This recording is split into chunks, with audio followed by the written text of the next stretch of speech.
لو عندكم فراخ وعايزين تعملوها بطريقة جديدة ومختلفة هنعملها في الصينية في الفرن مع بطاطس وطعمها خطير، لازم تجربوها.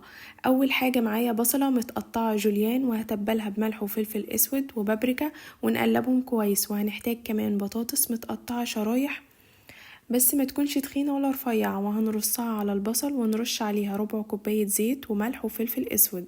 وصفة سهلة وسريعة وكمان طعمها خطير جدا جدا جدا، جربوها بجد يا جماعة.